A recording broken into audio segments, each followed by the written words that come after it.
I didn't receive an invitation to my brother's wedding, so I took a trip. Sorry, dear, this event is only for the closest people, my mother said. When the wedding got cancelled due to a debt, the whole family began pleading with me, but it was too late. Have you ever felt like your own family built an entire life, a whole world, and deliberately left you out of it? Because mine did. They didn't just forget my brother's wedding invitation. They sent a brutal, crystal-clear message: you don't belong here. What came next? Let's just say their golden boy didn't make it to the altar.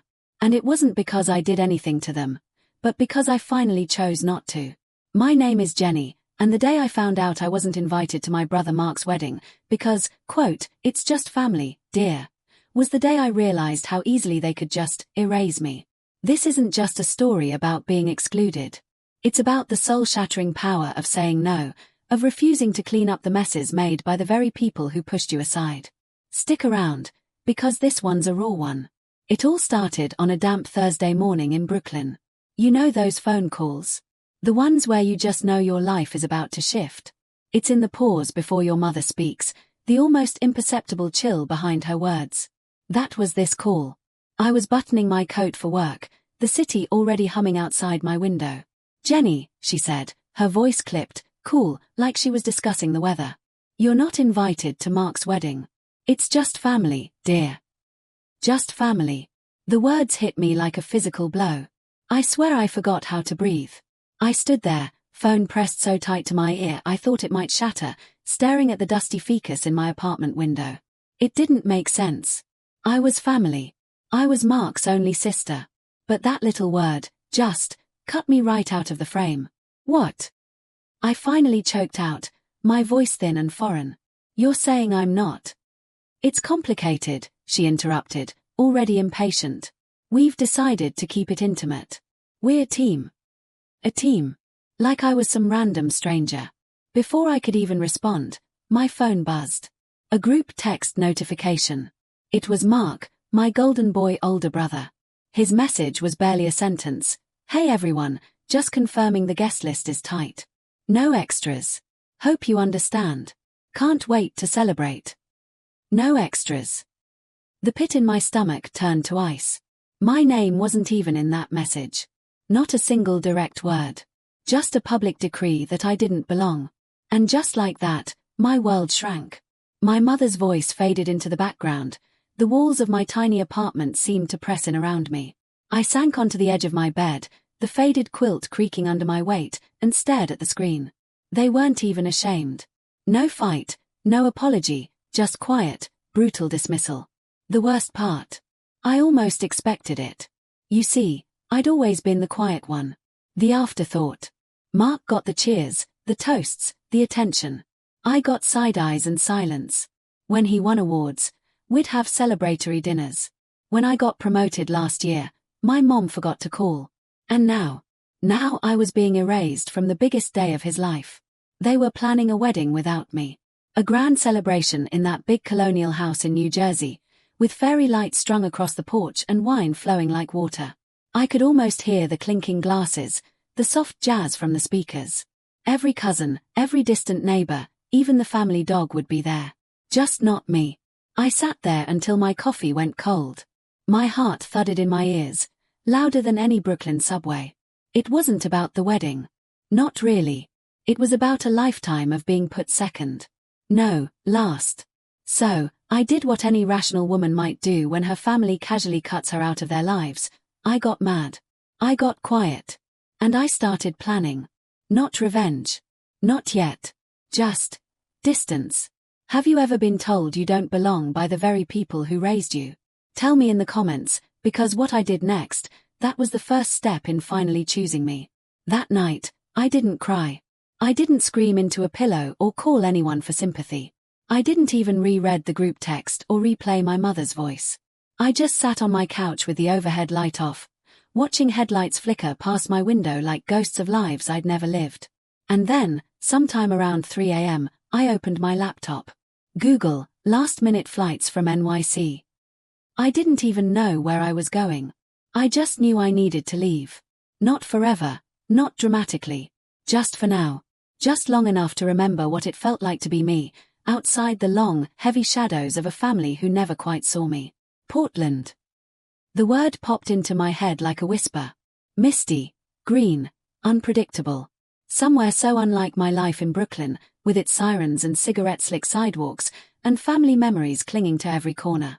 I'd never been to the Pacific Northwest, but something about it felt far enough. I booked a flight for noon.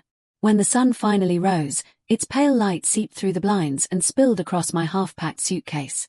I threw in jeans, hiking boots, a few sweaters, and the scarf my Aunt Lucille had given me 2 Christmases ago.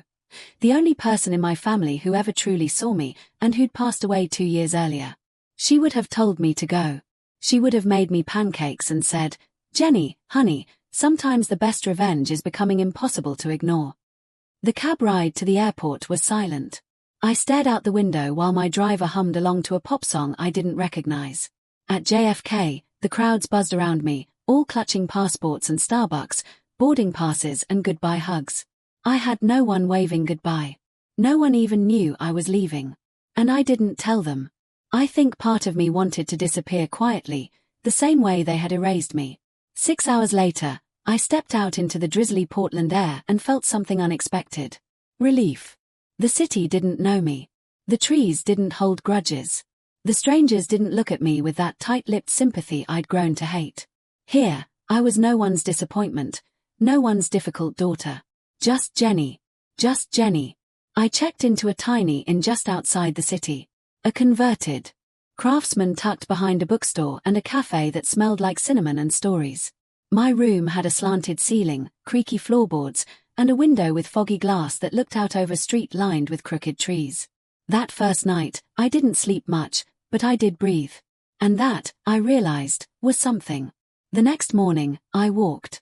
I wandered aimlessly through wet sidewalks and hidden alley murals, past coffee carts and vinyl shops and moss-covered benches. I stopped for tea at a cafe where no one asked me about Mark.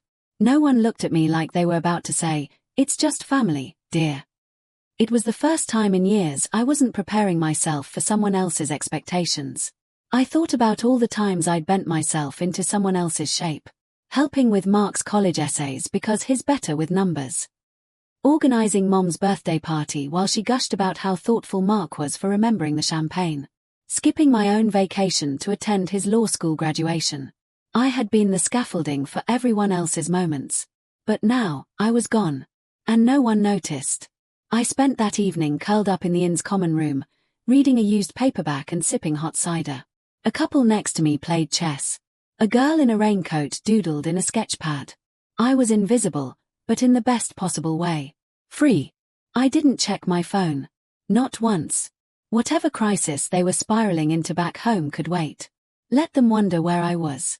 Let them feel, for once, the emptiness I'd carried in every family photo where I was cut out by comments like, "Smile bigger, Jenny."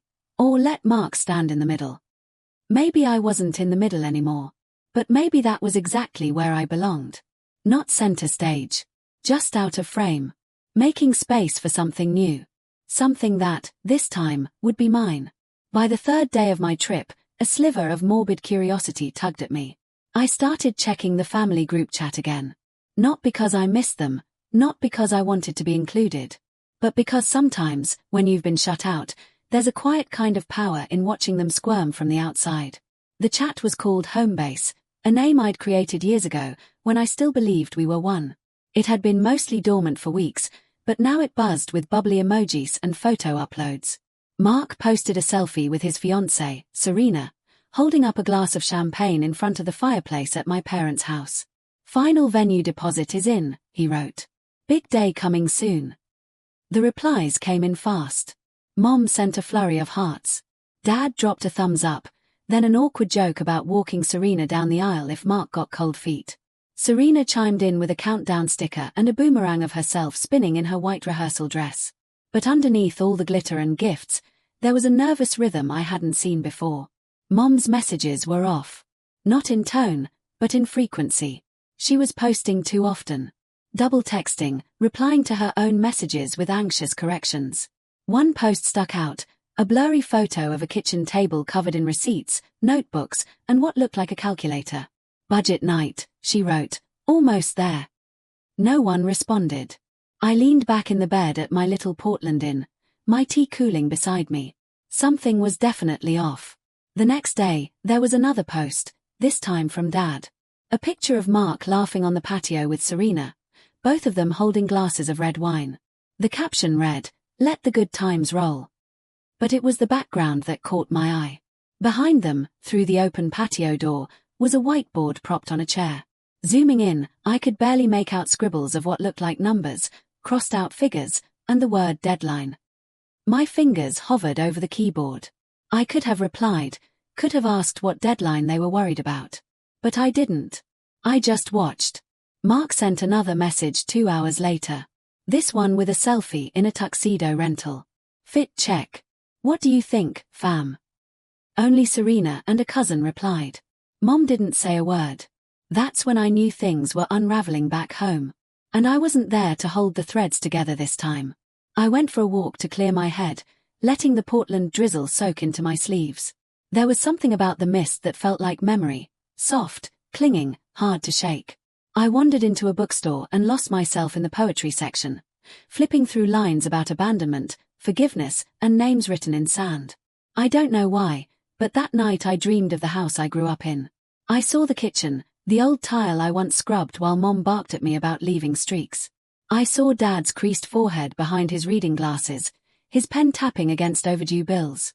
I saw Mark, at age 10, getting praised for fixing the remote while I stood off to the side, holding the batteries he'd forgotten.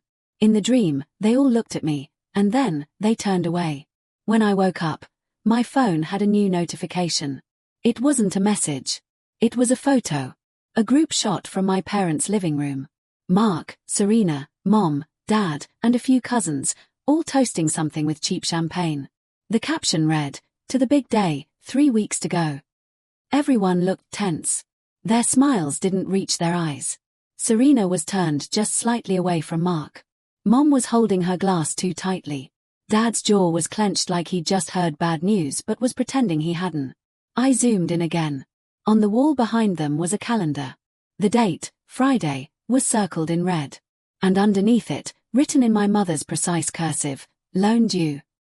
I stared at that word for a long time. I didn't know what it meant yet.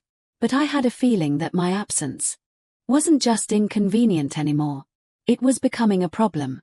And if they were counting on me to come fix it, they were in for a very long wait. Portland's air had a way of crawling under your skin. By the 5th day, I'd walked so many forested trails I'd stopped counting steps. My boots were caked in mud. My cheeks stung from wind. But my chest, it felt lighter. Like every breath I took peeled away one more layer of bitterness. I found myself on a coastal trail that curved along a cliffside. Moss-covered rocks, gulls circling above, waves crashing far below like some ancient, private language. I wasn't thinking about the wedding, or the texts I hadn't answered, or the silence from my mother. I was just walking. That's when I heard her laugh. It was sharp and free, echoing off the rocks like a song that didn't care who heard it. I turned to see a woman, maybe my age, maybe a few years younger, kneeling on a patch of damp grass, photographing a cluster of wildflowers poking through the moss. She had curly dark hair tucked into a mustard beanie and wore mismatched gloves. She noticed me watching and grinned. "They bloom late this year," she said, standing and brushing off her knees. I always forget how stubborn life can be. I gave a polite smile, ready to walk on, but she tilted her head. "You're not from here, are you?" I hesitated. "Brooklyn." She pointed at my scuffed boots. "Thought so. You've got the look of someone trying to outwalk something." I couldn't help it. I laughed. "Is it that obvious?" She shrugged. "Only to someone who's done the same." That was how I met Clara.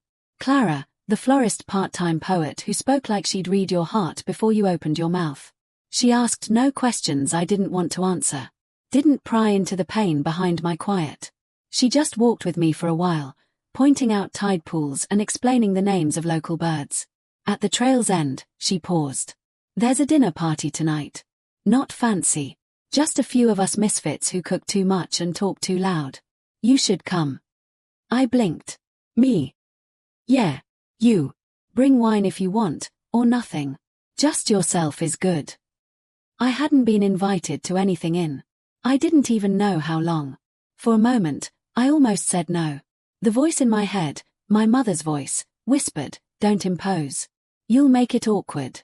You don't fit in." But another voice, mine, whispered louder, "Say yes. Just this once." Clara scribbled her address on a napkin and handed it to me like a secret. That night, I stood outside her house, a faded blue bungalow with a crooked mailbox and wind chimes that sang like glass laughter. I almost left. Then the door opened, and Clara waved me in like we were old friends. Inside, the house glowed. Mismatched chairs, pots of pasta steaming, people shouting over music and laughing with their mouths full. No judgment. No calculation. No one asking if I'd RSVP'd or whether I brought the right gift. Just life, raw and loud and real. Clara introduced me as Jenny from the East Coast, who walks like she's unraveling and somehow is still standing. I should have been embarrassed. Instead, I laughed until my ribs hurt. Someone handed me a plate. Someone else poured me a glass of red wine. I sat between a woman named Mo, who made her own soap, and a guy named Devon, who taught guitar to kids in foster care. They didn't ask about my family. They asked what made me happy, what kind of sky I missed, what food I'd cook if I could only make one dish for the rest of my life. I hadn't had a conversation like that in years. Somewhere between the garlic bread and the last pour of wine, I felt something shift. I felt seen. Not as the daughter who was too quiet. Not as the sister who didn't sparkle like Mark. Not as the ghost in the family album. Just Jenny. By the time I left, Clara hugged me like we'd known each other for years. "You're good company," she whispered. "You don't owe anyone an explanation for existing, you know." I walked home with her words buzzing in my chest. No one had ever said that to me. Not once. And as I curled into bed, phone still untouched, I realized there was a whole world outside the circle I'd spent my life trying to belong to.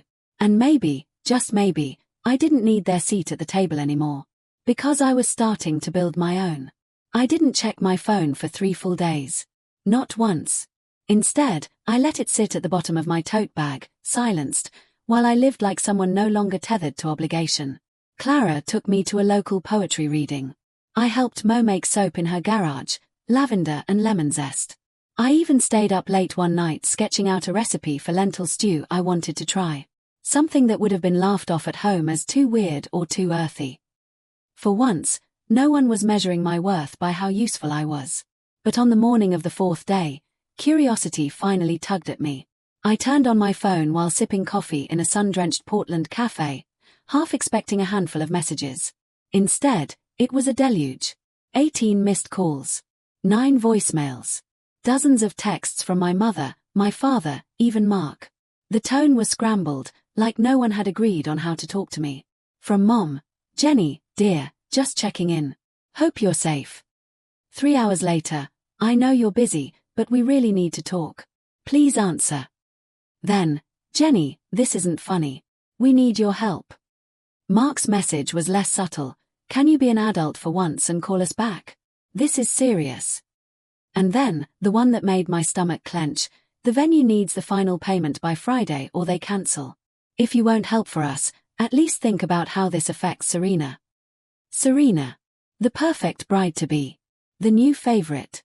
I could picture her crying in the guest room, Mom rubbing her back, Dad sighing dramatically about how unreliable Jenny always was. The guilt was there, of course it was. It had been planted deep years ago, like a seed. But something else rose stronger. A strange, almost thrilling calm. Because I hadn't done anything. Nothing cruel. Nothing loud. I hadn't stormed out or made a scene or gone on Facebook to air family drama. I had simply disappeared. And in my absence, everything was falling apart. That night, I listened to the voicemails. Not all of them, just enough to catch the pattern. Mom's voice went from sweet to sharp in seconds. "Jenny, we're just trying to figure things out. It's not fair for you to disappear like this. We've always supported you when you were figuring things out, after college, when you changed jobs. Remember?" Then the punchline, "It's one signature. You have the best credit in the family. The bank already flagged the application without you." So, that was it. That's what this was all about. They needed me to co-sign. That invisible, unspoken contract that comes with being the reliable one. The one who never asks for help. The one who's expected to save the day, even when she wasn't invited to it. The final voicemail was from Dad.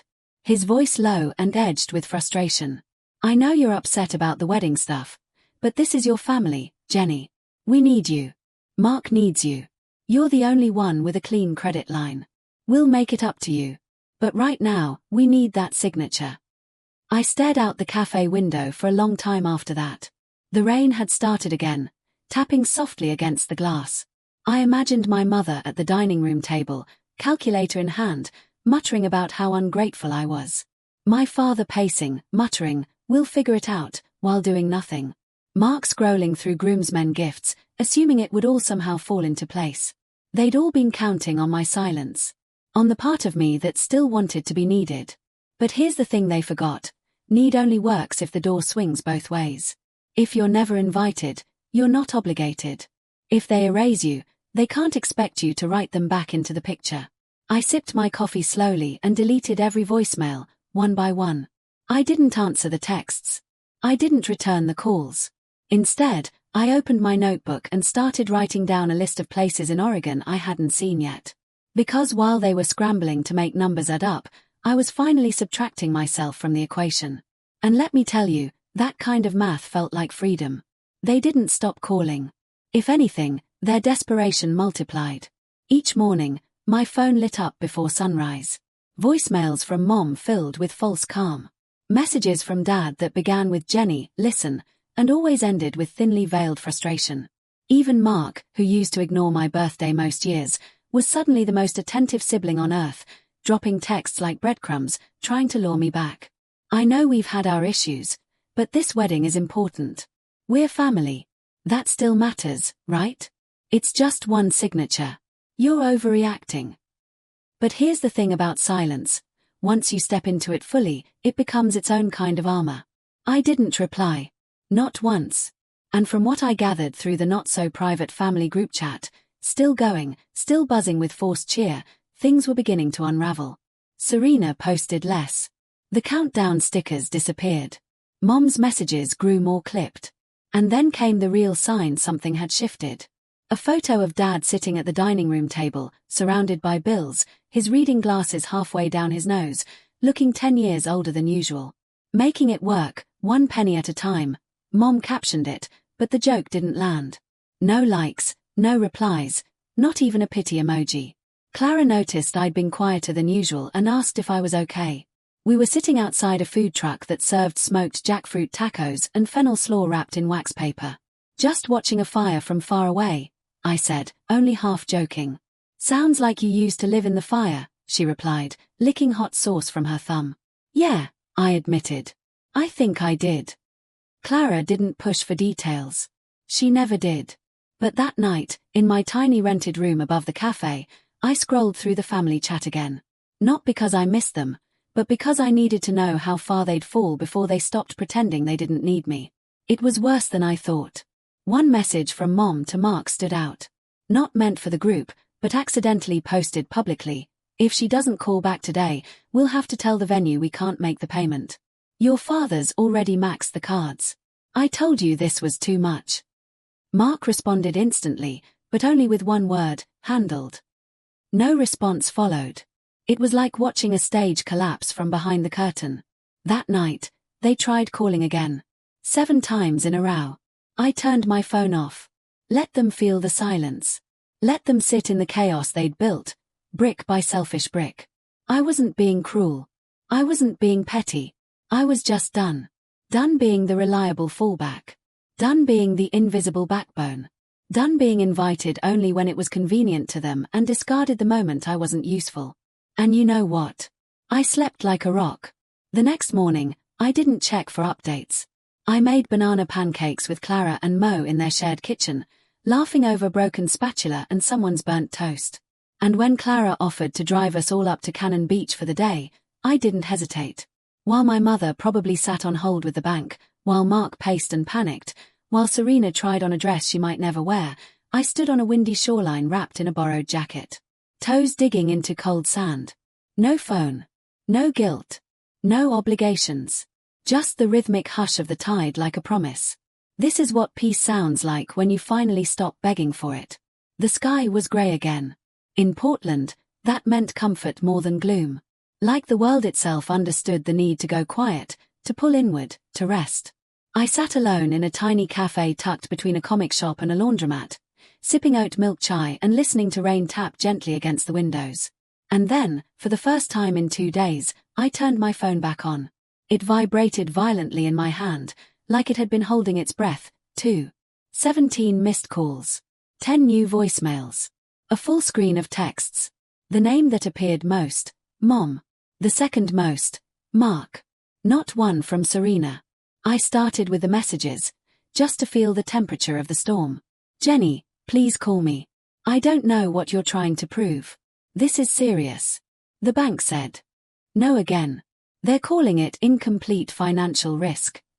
We need you. It's your brother's wedding, for God's sake. You're really going to let everything fall apart after all we've done for you? I paused at that one. After all we've done for you. The phrase landed like a slap. All I could think of was every late-night airport pickup I'd done. Every birthday they forgot. Every family trip where I was handed the camera instead of being invited into the photo. Everything they'd done for me was built on a story they wrote, and one I no longer accepted. The voicemails were even more frantic. Mom's voice trembled in the first one. Jenny, it's your mother. I need to hear your voice. The venue says they need full payment by Friday or the date's gone. And we've already sent out invites. Serena's parents are asking questions. Your father is, well, he's not handling it well. Call me back, please. In another, she didn't bother with pleasantries. You've made your point. You're angry. We understand. But you've had your little vacation. It's time to be part of this family again. We need that co-signature. I stopped the playback halfway through, because in her voice I heard something new. It wasn't guilt. Not regret. Certainly not apology. It was panic. Pure, rising, irreversible panic. Not because they missed me, but because they were losing control. And they were finally realizing I wasn't going to save them this time. I opened a blank text, typed out, I saw your messages, and then deleted it. Because I wasn't going to soften the silence with half answers or polite refusals. I wasn't going to explain myself to people who never cared about the why behind my choices, only the convenience. Instead, I took a slow breath and looked out the window. The city outside was in no rush. People walked under umbrellas. Dogs in raincoats trotted beside them. A boy with headphones danced across the crosswalk like no one was watching. Life continued. My life continued. And I didn't owe anyone an entry pass anymore. Later that evening, back at the inn, I did the only thing that felt right. I deleted the voicemail notifications. I archived the family chat. I set my phone to do not disturb and tucked it, screen side down, into the nightstand drawer. And then I did something else. I took out a pen and started writing. Not a text, not a letter. Just a list titled Things I No Longer Accept. At the top, conditional love disguised as tradition. Manipulation packaged as family duty. Being the emergency contact for people who don't even remember your birthday. I fell asleep with the pen still in my hand. No one had ever taught me what self-respect looked like, but I was learning. And it was quiet. And it was firm. And it felt like coming home to myself. I found out the wedding was cancelled the same way I found out I wasn't invited in the first place, through the family group chat. No phone call. No voice. Just digital shrapnel. It started with Serena's mother. She wasn't even part of the chat, but someone had screenshot her Facebook post and dropped it in without comment.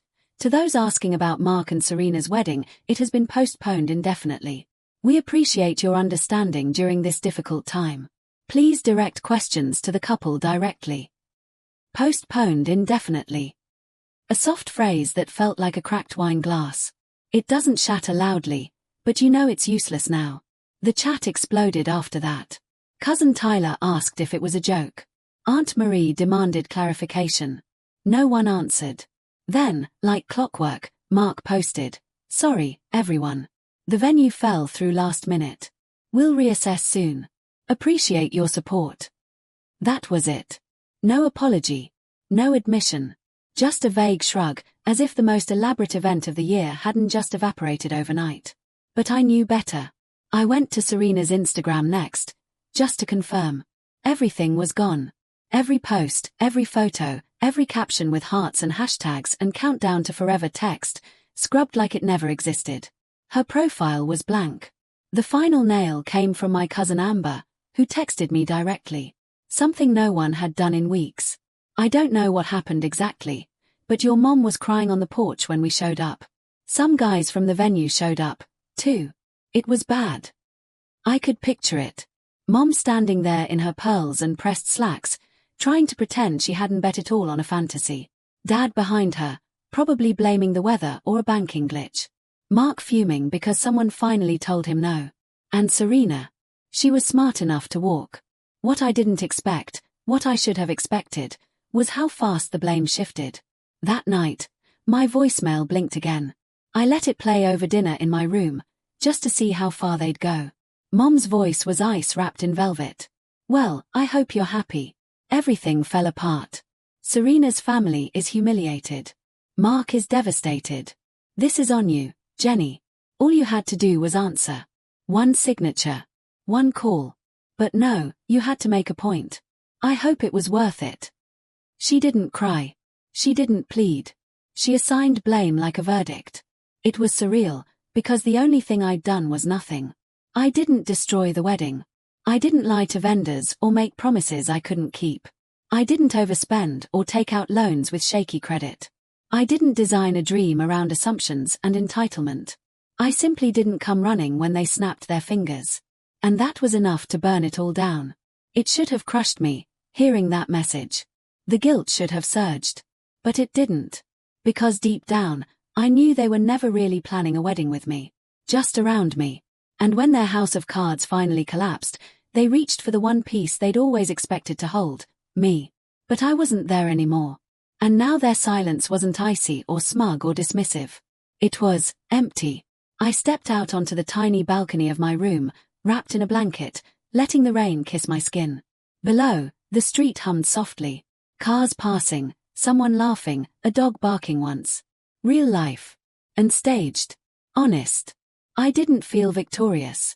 I didn't feel cruel. I just felt done. Done trying to earn a seat at a table that was never set for me. They had chosen to exclude me, and I had chosen to stay gone. And now the silence was mine. And I wasn't giving it back. The voicemail came at 2:13 a.m. I didn't see it until the next morning, sunlight slanting through the curtains in ribbons of pale gold. My body was wrapped in soft linen sheets, my head still buzzing with laughter from the night before. It had been spontaneous. Another one of Clara's impulsive gatherings. Let's not let the rain win dinner that turned into an impromptu rooftop jam session. Mo had brought candles. Devon brought a guitar. I brought a pie I'd half-burned, but no one complained. It was joy. Plain, imperfect joy, the kind of night my family would have mocked for being messy or bohemian. The kind of night I'd never had with them. So, when I saw the new voicemail notification, my mother's name in bold, I hesitated for a full minute, thumb hovering above the play button. Not out of fear, but because I didn't need to listen. I knew what it would say. Something trembling and distant. Something laced with guilt, but not remorse. Something meant to twist my silence into cruelty, my absence into betrayal. Still, I pressed play. Jenny. My mother's voice was soft, worn out. I don't know if you'll even listen to this. I guess I just wanted you to know that we're home now. The wedding's off. Serena moved her things out last night. Mark hasn't spoken to us all day. A pause. I could hear her breathing, the shuffle of fabric in the background, like she turned away from the phone mid-thought. Your father's pretending he's fine. You know how he is. And Mark, he's blaming everyone. But mostly, you. And I guess so am I. Even though I know it's not fair. I know we didn't handle things right. I just... Another pause. Longer this time. It's hard, Jenny, watching everything fall apart and not knowing how to fix it. I keep thinking, if you were here, maybe things would have gone differently. I waited for the apology that never came. If you get this, just know we're thinking of you. I don't expect you to call. I'm not even sure you should. But, that's it, I guess. Click. No, I'm sorry. No ownership. No truth. Just a strange, sagging sadness, like a balloon let go too late, too tired to rise. I didn't cry. Instead, I looked around the room. My sketch pad was still open on the nightstand, a half-finished drawing of a pine tree lined by the coast. My mug from the night before sat half empty, lipstick smudged at the rim. My boots were by the door, caked in trail dust and rain. This was my life now. Not a detour, not an escape. A beginning. That afternoon, Clara texted, "Weather's decent. We're doing a fire pit at the cliffs. Bring something warm and someone weird." I smiled, texted back, "On my way." And I brought cupcakes from the cafe downstairs. Nothing fancy. Just soft, sweet, and a little messy, like all the best things are. We sat under a sky full of soft clouds and crackling flames. Devon played something slow on his guitar. Mo recited a love poem she wrote about her cat. Someone brought a Polaroid and kept taking blurry, badly lit photos. None of us minded. At one point, Clara turned to me, wine in one hand, marshmallow in the other. "Hey, Jenny," she said. "Yeah." She grinned. "We're really glad you showed up." The words hit me harder than any voicemail ever could. Because they weren't trying to fix me, or guilt me, or pull something from me. They were just glad I was here. That night, after everyone left, I walked home alone under the misty stars. And for the first time in a very long time, I felt full. Not with duty, not with pain, but with choice. My mother's voicemail faded from my thoughts like fog on the tide. I didn't need to carry it, because I wasn't theirs to lean on anymore. I was my own. A week passed. No new messages. No last-minute apologies. No sudden family breakthroughs. Just quiet. At first, I expected it to feel hollow, but instead it felt earned. Like the kind of silence that comes after the storm. Not fearful. Not tense. Just still. Safe. I stayed in Portland longer than I'd planned. Long enough for the barista at the corner cafe to learn my name. Long enough for Clara to steal my jacket more than once. Long enough to stop counting the days since the wedding imploded. The ache of exclusion had softened into something else, something cleaner. A scar, not a wound. One morning, I woke to a message from the airline about unused flight credit. Brooklyn. The word landed with a dull weight. The truth was, I didn't want to go back. Not yet. Maybe not ever. Not in the way they expected. And that's when I opened the family group chat for the first time in over 2 weeks. It was still there, frozen in digital amber. The last message had been from Serena's cousin, asking whether she should cancel her hotel reservation or if things were still happening. No one had replied. I typed slowly. "Mark, hope you're doing okay. I heard about everything. Wishing you peace and clarity as you figure out next steps." That was it. Polite. Distant. Complete. Then I opened a new tab and booked a ticket. Not home. To Iceland. A place I'd always dreamed of seeing, but had never dared book. Too remote. Too expensive. Too indulgent. A trip I'd once thought I'd need someone else to go with. But not anymore. I chose February. Cold. Quiet. Aurora season. It felt right. Symbolic, maybe, but real. A goodbye trip, but not to a person. To a version of myself who'd been willing to shrink in silence. Who'd waited for acknowledgement that was never coming. Who'd given, and then begged to be seen in return. I left a note on the nightstand of the Portland Inn before I checked out. A thank you, a memory, a trace of someone learning to start again. On my last night in town, Clara threw a goodbye potluck. Nothing fancy. Folding chairs, a borrowed speaker, someone's questionable lentil loaf. But the warmth in that tiny room could have melted glacier. They toasted with cheap wine, to new starts, to old wounds left behind. Clara hugged me extra tight at the door. "You know," she said, "when I met you on that trail, I thought, she's got a storm behind her." I laughed. "You weren't wrong. But you stayed through it," she said. "You let the rain fall, and then you made something better." "I'm still making it," I said quietly. "Good," she whispered. "Keep making." Back in my room, I packed slowly. My phone buzzed once, an Instagram notification. Mark had posted a photo. No caption. Just him alone at a beach somewhere, staring out at the water. I didn't like it. I didn't comment. I didn't feel bitter, just distant, like we lived on separate maps. Now, before I turned in for the night, I lit a small candle someone had left in my goodbye basket. The scent was cedar and sage. Clean. Healing. I stood by the window and watched the last of the Portland rain fade into fog. Tomorrow, I'd board a plane alone. Not running. Not escaping. But expanding. Because sometimes the best stories start after the door closes. And mine was just beginning. It was a rainy night in Brooklyn, the kind where the gutters are full and the taxi tires make long sighs against the pavement. I'd only come back to grab a few things, to clear out the apartment before officially subletting. My flight to Iceland was in 36 hours. I had no plans to tell anyone I was in town, which, of course, is exactly when they came. It was nearly 9 p.m. and I was folding laundry when the buzzer rang, 3 times in quick succession. I froze. No one I knew buzzed like that. A knot formed in my gut before I even crossed the room. I pressed the intercom. Hello. Silence at first. Then a familiar voice, too careful, too composed. Jenny, it's Mom. Behind her, I heard movement. More voices. Please let us up. We just want to talk. My hand hovered over the release button. I didn't press it. Instead, I walked to the window. 3 stories below, huddled under a dripping black umbrella, stood my parents and Mark. All 3 looking older than I remembered. Tired. Worn down. Mark looked like he hadn't slept in days. My father's coat was too big on him.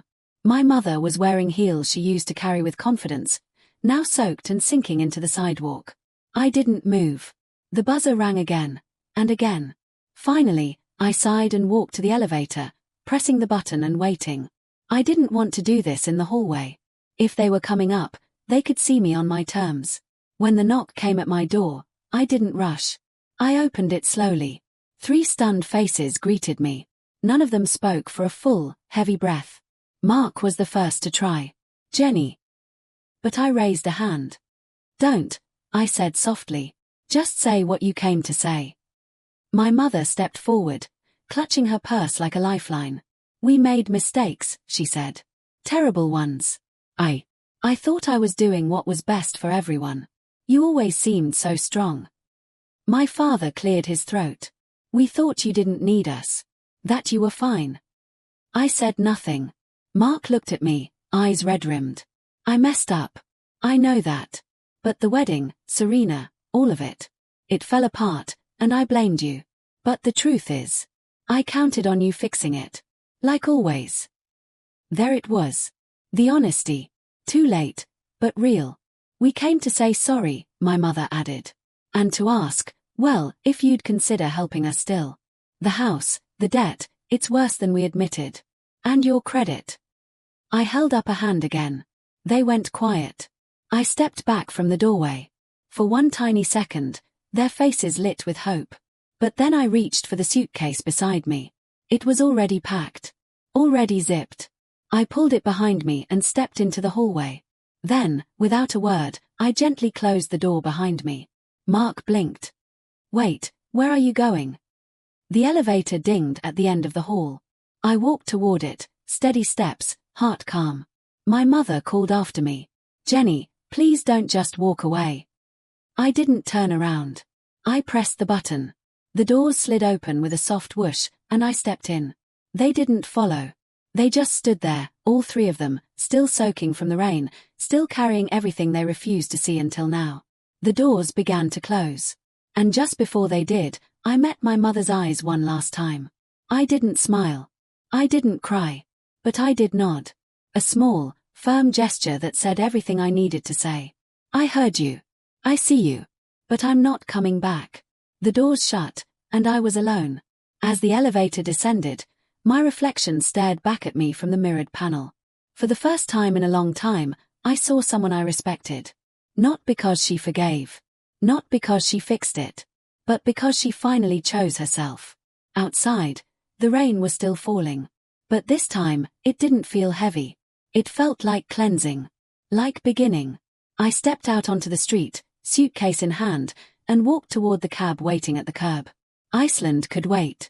Tonight, I just needed the wind on my face, the hum of the city, the echo of a door I didn't have to open again. And maybe tomorrow, a new chapter, when I'd write in my own ink, on pages no one else could tear out. Because this time, the story was mine. So, I've shared my journey, a difficult one of finding my own voice after being silenced for so long. It was a lot. I'm curious, have you ever found yourself in a similar spot, where you had to choose yourself over family expectations or toxic dynamics? What did you do? How did it feel?